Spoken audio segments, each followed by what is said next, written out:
Bukas Pilipinas, for today's video ay magluluto tayo ng matisang baka ng mga Ilocano, isa sa mga paboritong natikman ni Tatay Digong nung nagpunta siya dito sa mga Ilocania.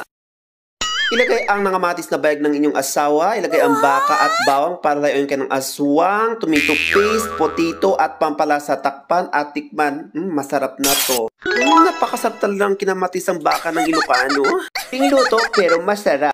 Ayun yun na. Maharlika, anong nilalagay mo dyan? Nagbablog ako dito eh. Kainin mo yan. Ubusin mo yan. Kinain nga. Ba't may inubos? Sit ka talaga. Sabi mo kasi ubusin.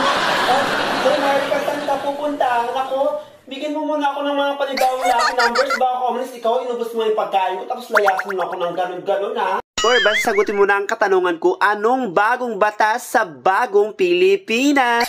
Napakasimple naman ang tanong mo. Ayon sa Republic of 8080, huwag galawin ang mga adik, magalit ang gobyerno. Napakatalino mo. Alam mo yung mga Republic Act. Very good mo talaga. At dahil dyan magbibigay akong panibagong lucky numbers. Isusumada ngayon ay ang numerong 1630 na ang ibig pong sabihin niyan ay nagbanggaan sa isang butas.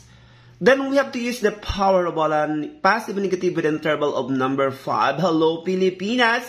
Huwag natin kalimutan na sa pagkaroon ng first ball ay kumalang tayo sa taas, sa gitna at sa baba. Sa second ball mula baba hanggang gitna. So itong naka-square ay pang second ball lang yan guys ha. Pwedeng parang taas, parang gitna at parehong baba.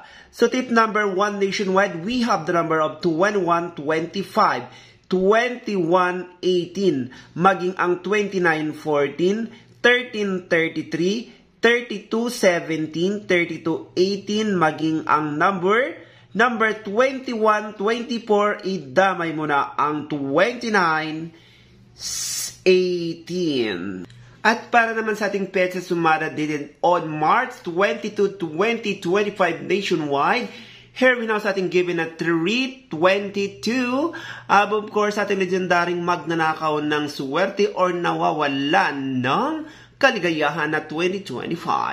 Sa ating number 3 ay sa number of 1722 nang ibig sabihin magkasama silang naglalandian. Sa 22 ay sa number of 1129 nang ibig pong sabihin madilim na daan or may patay sa daan. At sa ating 20 ay sa number of 2639 na ang ibig pong sabihin ay panagbagong balo. And of course, sa ating 25 ay sa number of 817 na ibig sabihin malandi ka na, ahas ka pa. And of course, sir, we know sa atong first lucky number for today, March 22, 2025. Shout out pala kay Marisa Mangiral na nagdirewa ng kanyang kaarawan ngayon. Of course, 17 minus 22 equals to 5 and 11 minus 29 equals to 40. So our first lucky number is number 540. Ang ibig pong sabihin yan ay maraming kamay na tanging maraming alam. And sa ating second lucky numbers, 26 minus 13 equals to 13 and 8 plus 17 equals to 25. Ang ibig sabihin ng 13, 25, masaya ang politikong nangungurakot. And here we now, sa ating strongest number for today, March 22, 2025, of course, 5 minus 4 equals to 35 and 13 plus 25 equals to 38. Ang ibig sabihin ng 35-38 ay maraming tao ngayon ang mapera dahil sa mga politikong nagwawaldas ng pera.